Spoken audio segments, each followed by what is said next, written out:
तस्मात् शास्त्रं प्रमाणं ते कार्याकार्यव्यवस्थितौ ज्ञात्वा शास्त्रविधानोक्तं कर्म कर्तुर्मिहार्हसि। जसले शास्त्रको विधि छोड्छ त्यसले न यस श्लोकमा सुख पाउँछ न त उसले मोक्ष नै प्राप्त गर्छ भनेर भगवानले अगाडिको श्लोकमा भन्नुभएको थियो। अब यस श्लोकमा भगवानले अर्जुनलाई उपदेश गर्दै भन्दै हुनुहुन्छ, त्यस कारणले हे अर्जुन, तिम्रा लागि शास्त्र प्रमाण छ। गर्नुहुने कर्म र गर्नु नहुने कर्मको व्यवस्था पनि शास्त्रमा गरिएको छ। तिमी अब शास्त्र अनुसारको कर्म गर।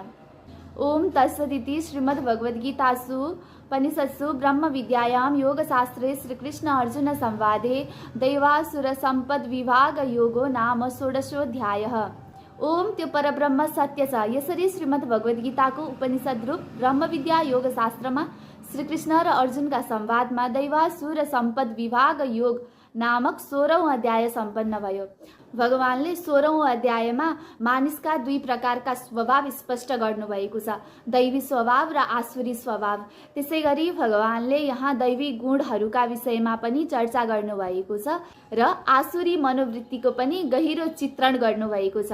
उनीहरू क्रोध, लोभ र मोहको जालमा परेर बारम्बार दुःख भोग्छन् भन्ने कुरा पनि भगवानले स्पष्ट गर्नुभएको छ र 16औं अध्यायको अन्त्यसम्म आइपुग्दा भगवानले स्पष्ट रूपमा भन्नुभएको छ के कर्तव्य हो र के अकर्तव्य हो यसको निर्णय शास्त्रले गर्छ।